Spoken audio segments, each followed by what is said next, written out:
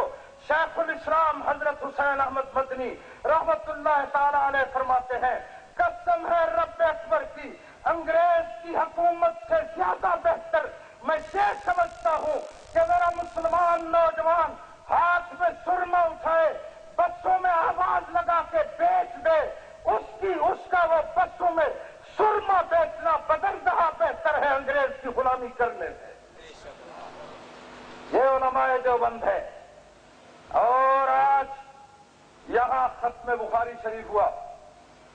علماء کرام سے آپ نے سنا ہوگا, اور آپ علماء کرام کی خدمت میں حاضر ہو کے یہ ذرا بات پوچھ لینا کہ جس حدیث شریف کا آج ختم ہوا ہے, بخاری شریف کی حدیث ہے, اور آخری حدیث کا ختم ہوا, خوش نصیب لوگوں نے اس تقریب میں شرکت بھی کی ہے, اللہ منظور فرما دے. امام بخاری نے جب یہ کتاب لکھی بخاری شریف, اس وقت 6 لاکھ احادیث امام بخاری کے سینے میں محفوظ تھی, اور 6 لاکھ احادیث بمائے سند محفوظ تھی. آپ حیران ہوں گے سند کیا چیز ہے, اس پہ میں لمبی تفصیل بیان نہیں کرتا, صرف ایک مختصر بات کرتا ہوں سمجھانے کے لیے. دیکھیں آپ کے سامنے یہ بلب جل رہا ہے, اس بلب کا تعلق بٹن کے ساتھ ہے, اور بٹن کا ساتھ تعلق ایک تار ہے, وہ تار باہر جا رہی ہے, باہر مستقل تاروں کا نظام چل رہا ہے, اور ان تاروں کا نظام ایک گرڈ اسٹیشن پہ جاتا ہے. دیکھیں گرڈ اسٹیشن سے جو بجلی کی ترسیل ہو رہی ہے, اگر اس ترسیل کے دوران, اس کے درمیان اگر کہیں سے تار کٹ جائے تو یہ بلب بجھ جائے گا, یہاں لائٹ نہیں رہے گی, اور لائٹ ختم ہو جائے گی, یہ روشنی ختم ہو جائے گی. کیوں ختم ہوگی؟ گرڈ سے لے کے یہاں بلب کے چلنے تک کہیں سے رابطہ ڈسٹرب ہو گیا, کہیں سے رابطہ ختم ہو گیا ہے, اس وجہ سے ترسیل میں نقص پیدا ہوا, بجلی کی ترسیل رک گئی. دنیا والوں, دنیا میں کوئی علم ایسا دکھا دو جو اس حدیث سے ہٹ کے ہو, قرآن سے ہٹ کے ہو, اور جس کی سند ایسی متواتر چل رہی ہو. یہ شرف ہے علماء کو, شرف ہے حدیث پڑھنے والوں کو کہ دیکھو یہ بٹن جلاتے ہیں, کالا کالا رسول اللہ صلی اللہ علیہ وسلم کا بٹن دبتا ہے, اور روشنی کا بلب بچوں کے منہ سے, وہ علماء کے منہ سے حدیث کی روشنی شروع ہو جاتی ہے. اس کی سند ایسی متواتر ہے, اوپر تک جاتی ہے, کہیں اس کا ڈسٹرب ہونا ثابت نہیں ہوتا, کہیں تار نہیں کٹتی. علماء میں ایسا تواتر ہے کہ اس تواتر کے ساتھ رابطہ اصحاب پیغمبر سے جڑ جاتا ہے. اصحاب پیغمبر کے ساتھ جب رابطہ جڑتا ہے تو محمد عربی کے ساتھ جڑ جاتا ہے.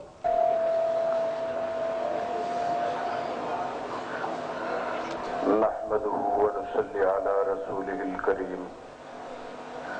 اما بعد, جناب صدر, معزز شرفائے ملت, بزرگوں, دوستوں اور عزیزوں,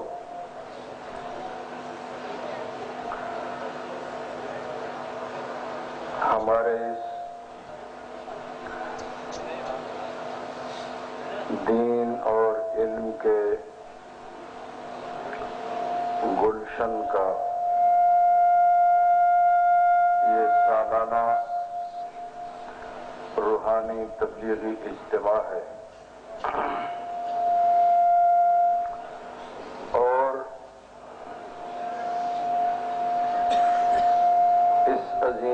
اجتماع کے اس روح پرور منظر میں میں کچھ مختصر سی باتیں عرض کروں گا. یار اس کو درست کر. گزارش یہ ہے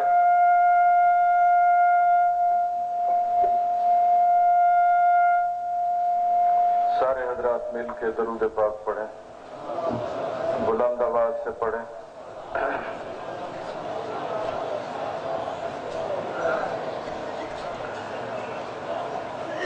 میں اس روح پرور منظر اور اجتماع کی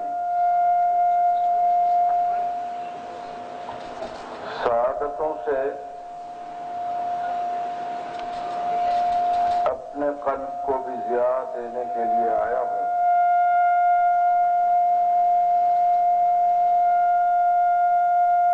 اور چند باتیں میں نے عرض کرنی ہیں.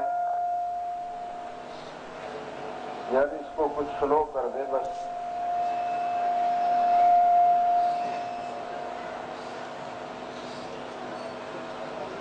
میں بنیادی طور پر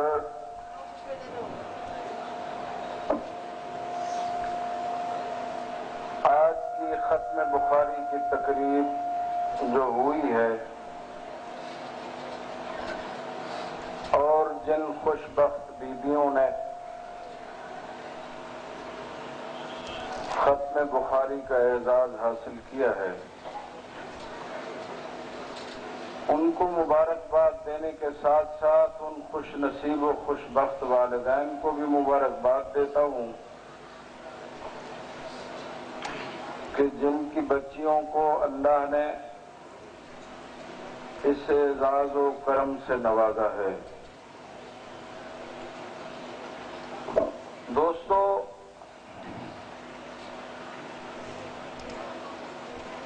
آپ کے سامنے میں چند باتیں رکھنا چاہ رہا ہوں جو غور طلب ہیں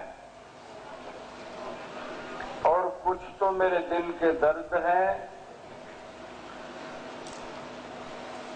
اور کچھ میری اور میرے اکابر کے نظریے ہیں. آج ایک بات آپ ذہن نشین فرما لیں کہ برے صغیر پر جب مغلیہ خاندان کا آخری چشم و چراغ بہادر شاہ ظفر کی حکومت کا زوال ہوا اور برٹش گورنمنٹ انگریز کا اس برے صغیر پر قبضہ ہوا, اس انگریز نے سب سے پہلا کام اس برے صغیر کے اندر یہ کیا تھا کہ وہ برطانیہ سے عیسائی پادریوں کی ایک بہت بڑی کھیپ لے کر برے صغیر میں آیا اور ان کو بڑی بڑی مراد سے نوازا گیا اور ان مراد کے ساتھ ان کو ایک ٹارگٹ اور مشن دیا گیا کہ برے صغیر کے مسلمانوں کے دل سے اسلام کی رونق کو نکالو اور اسلام کی حقانیت کو ختم کرو.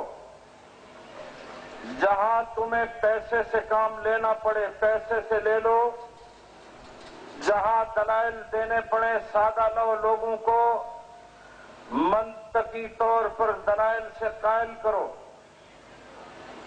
اور جہاں تم محسوس کرو کہ ڈنڈا فورس کی ضرورت ہے پھر ہمیں اطلاع کرو, اور پھر دیکھو کہ مسلمان علماء کے ساتھ گورنمنٹ کیا حشر کرتی ہے.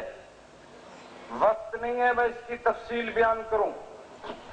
مگر آپ کے سامنے ایک حقیقت رکھ رہا ہوں، توجہ سے میری بات کو بڑے درد دل سے سنیں آپ، کہ جس وقت یہ فیصلہ ہو گیا پھر علماء پر ایک تشدد کی تاریخ رقم کی گئی، اور وہ تشدد کی تاریخ میں بعض علماء کو گرفتار کیا گیا، کسی کو مالٹا کی جیل میں بند کیا گیا اور کسی کو پھانسی پہ لٹکایا گیا، 10,000 علماء کو درختوں کے ساتھ لٹکا کے پھانسی چڑھا دیا گیا، اور 10,000 علماء کو خنزیر کی کھال میں بند کر کے سمندر برد کر دیا گیا۔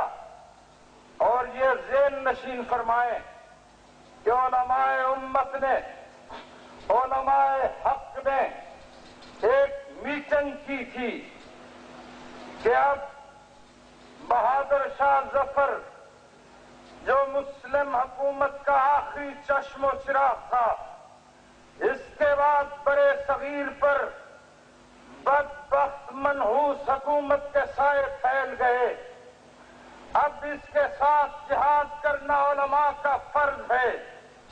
علماء نے اپنی جانوں کے نذرانے دیے، تہہ خانوں کے اندر بیٹھ کر محبوب رب العالمین کا فرمان پڑھایا اور رب کا قرآن پڑھایا گیا، مگر اپنے مشن کو کسی نہیں چھوڑا۔ 1857 سے لے کر 1947 تک انگریز کے خلاف علماء حق نے جہاد کیا اور قربانیاں دیں۔ آپ یہ ذہن نشین فرمائیں کہ علماء حق نے جو کردار بھی ادا کیا ہے، میں اس منبر پہ کھڑا ہو کے بڑی ذمہ داری سے یہ بات کہتا ہوں، قسم ہے رب اکبر کی کہ یہ برے صغیر کے مسلمانوں میں اس وقت جتنا ایمان کی کیفیت موجود ہے، جتنا مسلمانوں میں اسلام کی رونق موجود ہے، قسم ہے رب اکبر کی یہ علماء حق کے کارنامے تھے، اگر وہ قربانیاں نہ دیتے تو آج برے صغیر میں اسلام نہ ہوتا۔ نعرہ تکبیر، علماء حق، علماء دیوبند، نعرہ تکبیر۔ اور پھر ایک انگریز کی سازش چلی، میں اس کی شاید لمبی تفصیل میں تو نہ جاؤں، مگر بڑے دلائل رکھتا ہوں،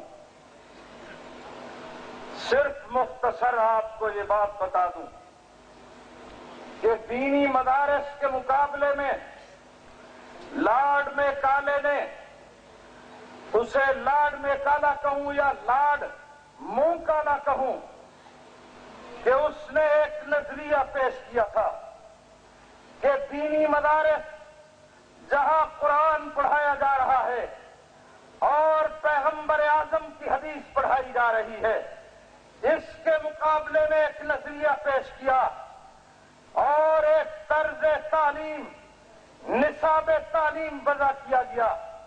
اس نصاب تعلیم کا بنیادی مقصد یہ تھا کہ رنگ و نسل کے اعتبار سے برے صغیر کے لوگ چاہے کالے ہوں چاہے وہ سرخ ہوں، مگر ان کے دل و دماغ انگریز کے دل و دماغ سے ملتے ہوں۔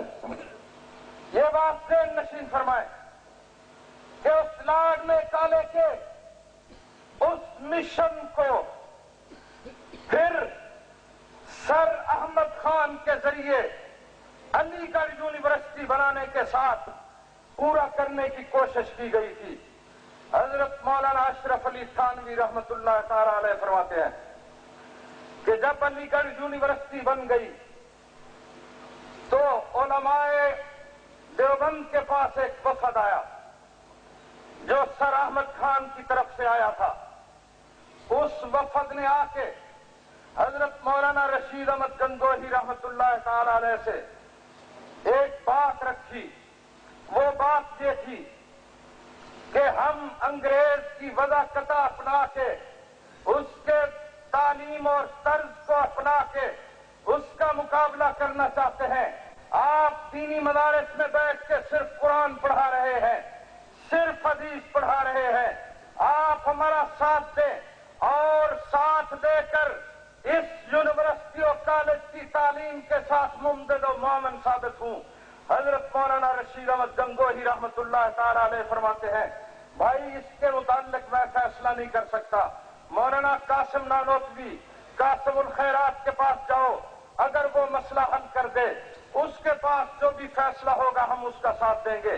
مختصر وہ وفد حضرت مولانا قاسم نانوتوی رحمہ اللہ کے پاس کیا، اپنا مدعا رکھا۔ حضرت مولانا قاسم نانوتوی نے جو جواب دیا، حضرت مولانا اشرف علی تھانوی رحمت اللہ تعالی علیہ فرماتے ہیں، یہ انہی کا ظرف تھا، انہی کی وہ دنیا تھی، وہ گوہر نایاب تھا، جو اس نے جواب دیا وہ ویسا جواب کوئی اور نہیں دے سکتا تھا۔ جب انہوں نے ان کے سامنے مدعا رکھا، حضرت مولانا قاسم نانوتوی نے فرمایا، دیکھو بھائی، تین اصول ہیں، ایک ہے خلوص کا ہونا، اور ایک ہے خلوص کے ساتھ عقل کا ہونا، ایک ہے صرف خلوص ہو عقل نہ ہو، ایک ہے کہ عقل ہو اور خلوص نہ ہو، تیسری بات یہ ہے عقل بھی ہو خلوص بھی ہو۔ میں یہ سمجھتا ہوں، حضرت نانوتوی نے فرمایا، سر احمد خان مخلص ضرور ہے مگر عقل اس میں نہیں ہے، عقل ہوتا تو یہ کبھی فیصلہ نہ کرتا۔ قرآن کے سامنے، نبی آخر الزمان کے سامنے انگریز کے وضاحت کا وہ علم لانا چاہ رہا ہے، اس مقابلے میں اگر عقل ہوتا ایسا فیصلہ نہ کرتا۔ وہ لوگ کہنے لگے، حضرت اگر اس میں عقل نہیں ہے آپ ہمارا ساتھ دیں، ہم آپ کی عقل سے فائدہ اٹھائیں گے۔ حضرت نے فرمایا، یہ فیصلہ اگر کرنا تھا تو علی گڑھ یونیورسٹی بنانے سے پہلے ہمارے ساتھ مشورہ کرنا تھا، اب مشورہ کرنے کی ضرورت نہیں ہے۔ ہم جس مسلک پہ بیٹھے ہیں، جس کام پہ لگے ہوئے ہیں، قسم ہے رب اکبر کی، یہی کام کرتے رہیں گے، اور اسی کام میں ہم اپنی دین اور دنیا کی فلاح سمجھتے ہیں، آخرت کی فلاح سمجھتے ہیں۔ ہمیں ایسے آدمی نہیں چاہیے جو انگریز کے پٹھو بن جائیں، انگریز کے غلام بن جائیں، انگریز کی حکومت کریں۔ اور میں عظمتوں کو سلام پیش کرتا ہوں، علماء دیوبند کی عظمتوں کو۔ شیخ الاسلام حضرت حسین احمد مدنی رحمت اللہ تعالی علیہ فرماتے ہیں، قسم ہے رب اکبر کی، انگریز کی حکومت سے زیادہ بہتر میں یہ سمجھتا ہوں کہ میرا مسلمان نوجوان ہاتھ میں سرما اٹھائے، بسوں میں آواز لگا کے بیچ دے، اس کا وہ بسوں میں سرما بیچنا بدلدہ بہتر ہے انگریز کی غلامی کرنے سے۔ یہ علماء دیوبند ہے۔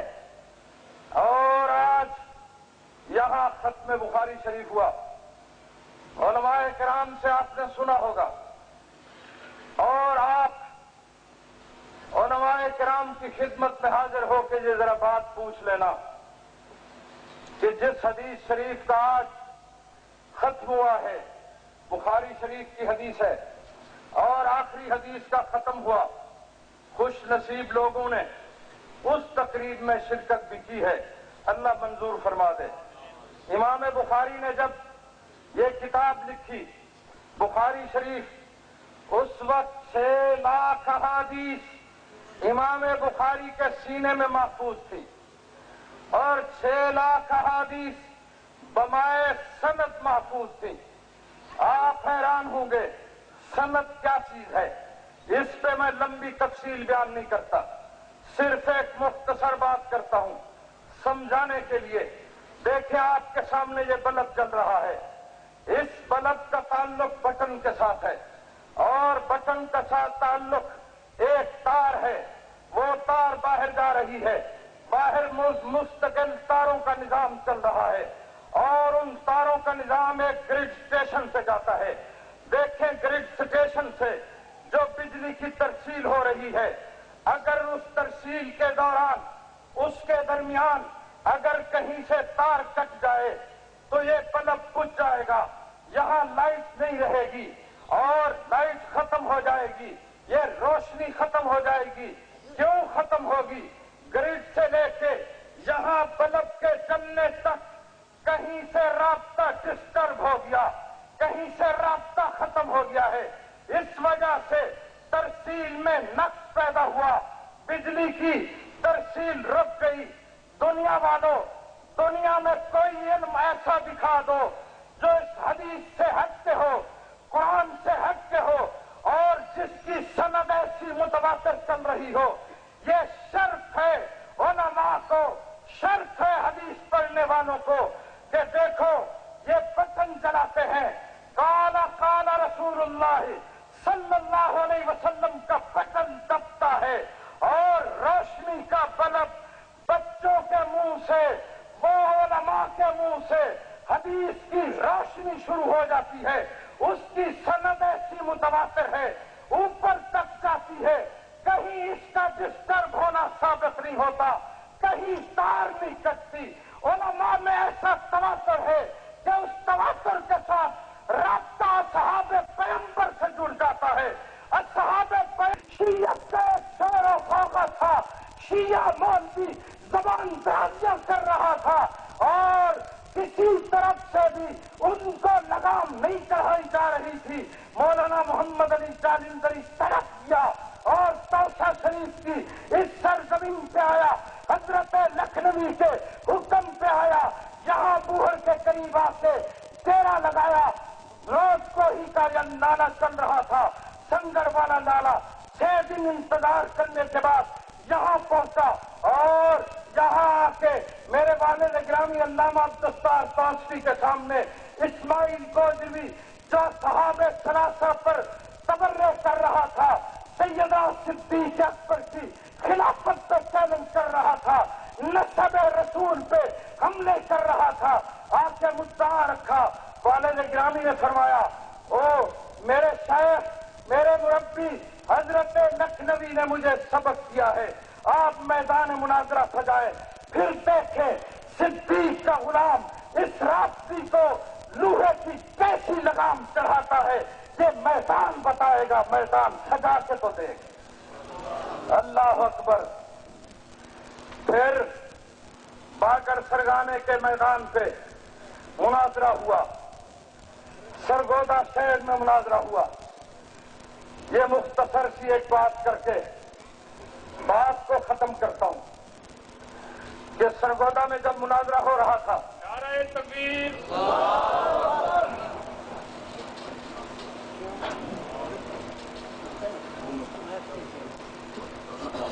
وقت رہا نہیں، میں اپنی بات کو ان معروضات سے ختم کرتا ہوں۔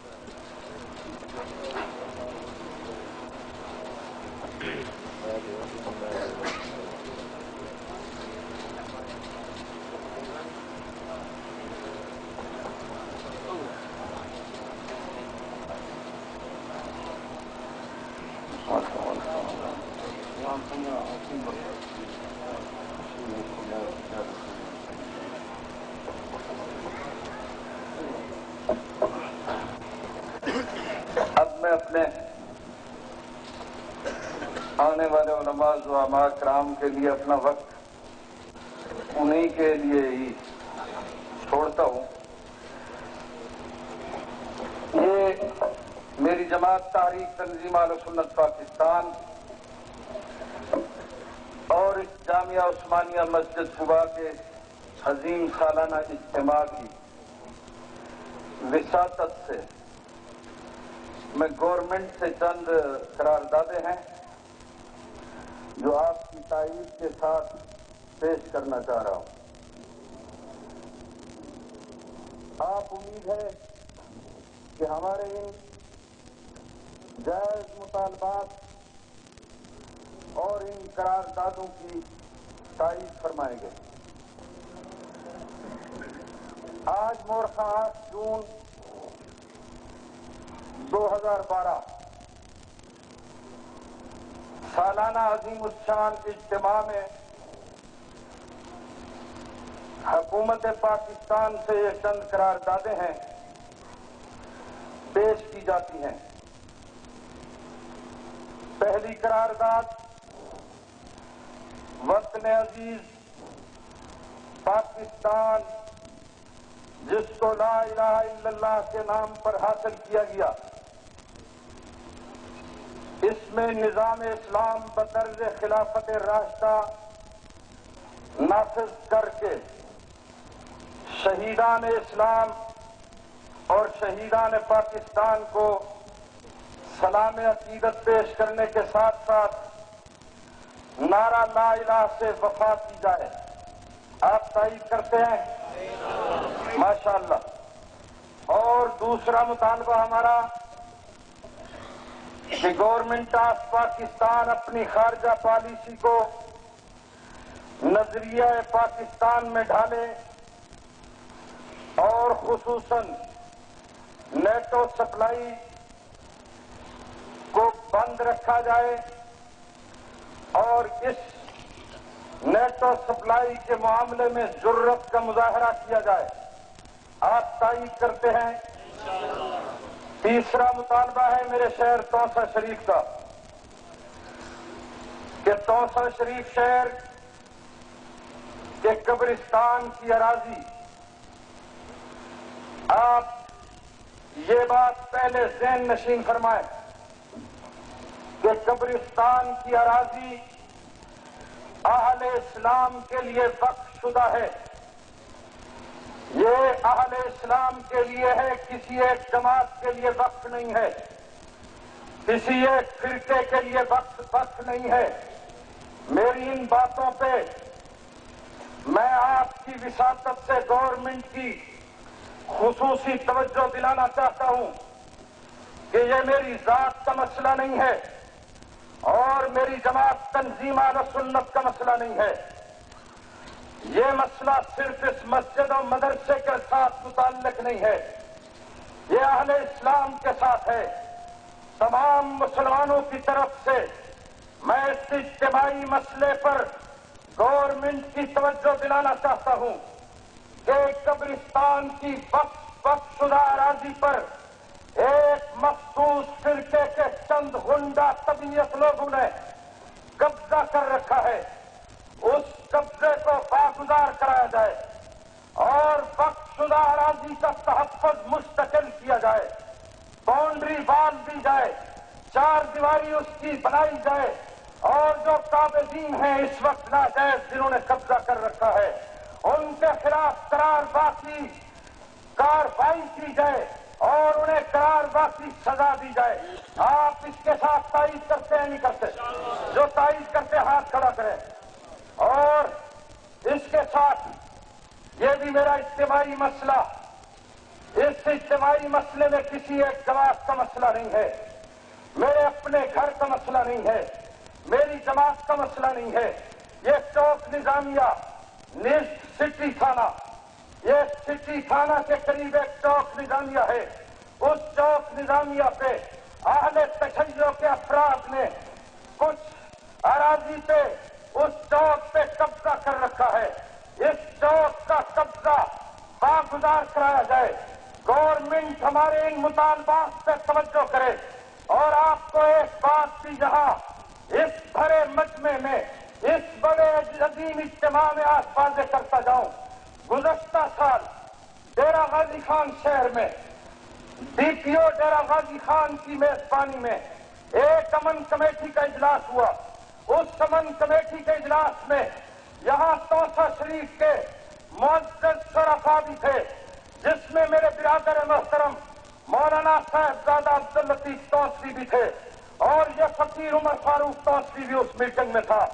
اور اس میں ہم نے اپنا ایک مطالبہ رکھا جس میں ڈی سی او بھی موجود تھا، ڈی پی او کے ساتھ ساتھ ضلع بھر کی پولیس کے نمائندے، پولیس کے ذمہ دار افسر بھی موجود تھے، اور میں نے اس کے سامنے ڈی سی او کے سامنے یہ مطالبہ رکھا کہ وقف شدہ اراضی جو قبرستان کی ہے، اس اراضی کے قبضہ واپس چھڑانے کے لیے آپ کردار ادا کریں۔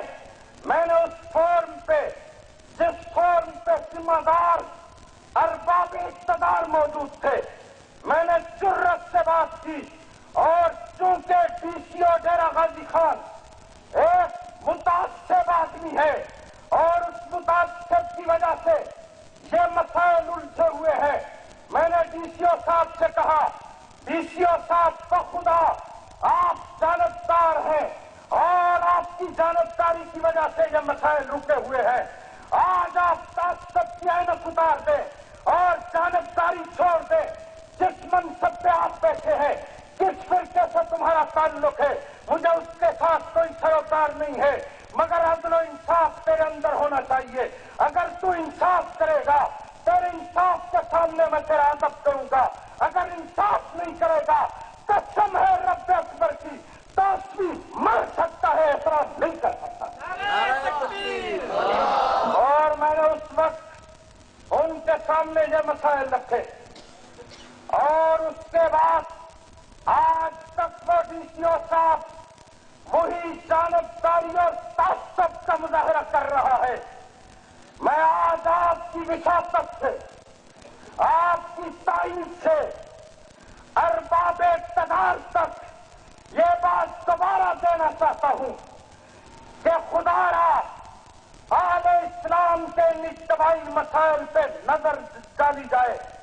اگر آپ نے توجہ نہ کی، کل اس فورم پہ میں نے بات کی تھی، آج اس فورم پہ بات کر رہا ہوں، عوامی اجتماع میں کر رہا ہوں، اور اس کے بعد ہمیں کسی چوک پہ جانا پڑا، ہم چوک پہ جائیں گے۔ اس کے بعد اگر ہمیں تیرے دروازے اور دفتر کا گھیراؤ کرنا پڑا تو ہم کریں گے۔ آپ ہمارا ساتھ دیں گے یا نہیں دیں گے؟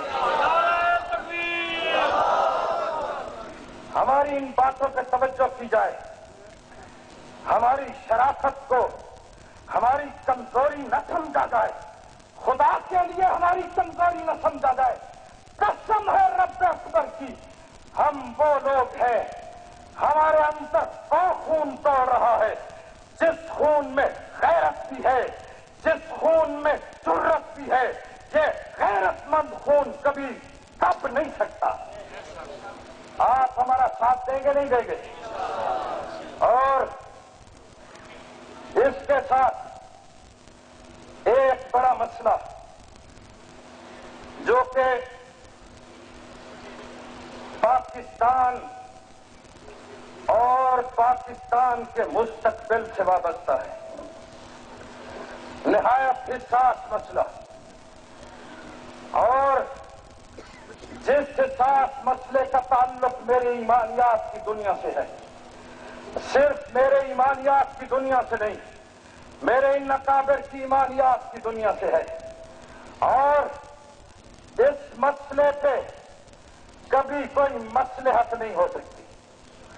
یہ مسئلہ ہے مرزائیت کا، قادیانیت کا۔ اس وقت آپ کے علم میں ہو کہ قادیانیت اور مرزائیت بڑی فعال ہو رہی ہے۔ موجودہ گورنمنٹ کے گھٹنے ٹکوانے پر یہ لگی ہوئی ہے، اور یہ امریکہ نواز اور یہودیت کے ایجنٹ ان قادیانیت کو نوازنے کے لیے مر رہے ہیں۔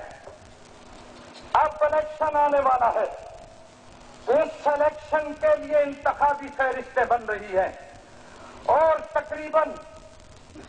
تقریباً وہ اپنے اختتامی مراحل پہ ہیں۔ ان انتخابی فہرستوں میں قادیانیوں کے ووٹ مسلمانوں کے ساتھ درج کیے گئے ہیں، اور خصوصاً علماء کے ووٹ اور دین دوست لوگوں کے ووٹ جن کا تعلق علماء کے ساتھ ہے، وہ ووٹ ان انتخابی فہرستوں سے خارج کیے گئے ہیں۔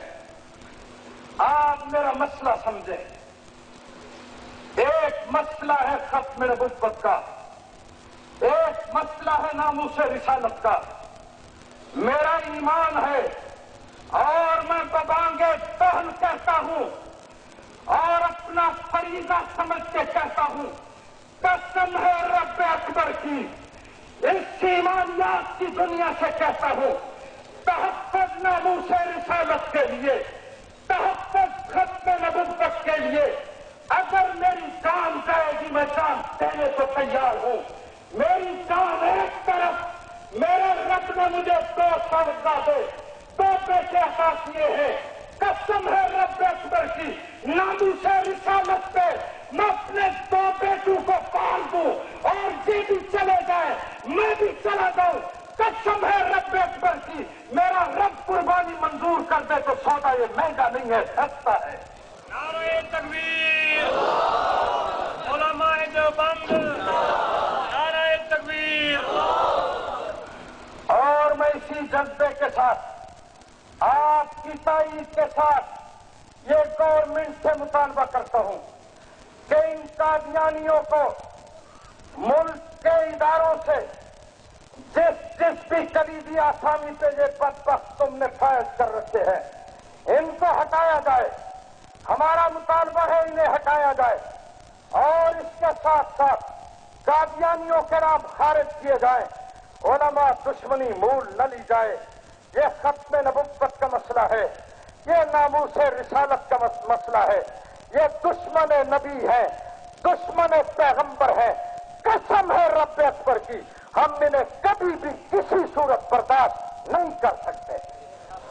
آپ میرے اس مطالبے پر جو ساتھ دے رہے ہیں ہاتھ کھڑا کریں اور بھرپور اور میرے ساتھ وعدہ کریں ختم نبوت و ناموس رسالت کے لیے میری جماعت تنظیمان و سنت پاکستان، ختم نبوت پاکستان اور مجلس احرار اگر آواز لگائے تم اس کا ساتھ دو گے یا نہیں دو گے؟ جو ساتھ دیں گے ہاتھ کھڑا کریں.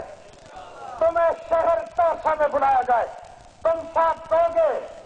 تمہیں پی جی خان بلایا جائے ساتھ دو گے؟ ملتان بلایا جائے ساتھ دو گے؟ اور ایمان والوں تجھ سے میں پوچھتا ہوں اسلام آباد بلایا جائے تو تم آؤ گے نہیں آؤ گے؟ ختم نبوت کے لیے قربانی دو گے نہیں دو گے؟ جو ساتھ دیں گے ہاتھ کھڑا کریں، ہاتھ کھڑا کریں. تکبیر، مولانا صاحب قدم بڑھاؤ، مولانا صاحب قدم بڑھاؤ. نعرہ تکبیر. اور اس کے ساتھ آخری بات وہ بھی میں کرنا مناسب سمجھتا ہوں کہ اس شہر توسا شریف کے اسسٹنٹ کمشنر اور ڈی ایم اے صاحب نے ہمارے چند معاملات میں خصوصاً اس پروگرام میں انہوں نے ہمارا ساتھ دیا، تعاون کیا ہے. اور اس طرح ایس ایچ او صاحب اور ڈی ایس پی صاحب نے بھی بھرپور تعاون کیا، ساتھ دیا. ہم تہ دل سے ان کے ممنون ہیں اور صرف ممنون نہیں ہیں، اگر انتظامی امور میں جائز مسائل میں کوئی ہماری مدد درکار ہوگی تو ہم انشاءاللہ ساتھ دیں گے، انشاءاللہ ساتھ دیں گے. اسی پر ہی میں اپنی بات کو ختم کرتا ہوں. زندگی باقی، ملاقات باقی. وآخر دعوانا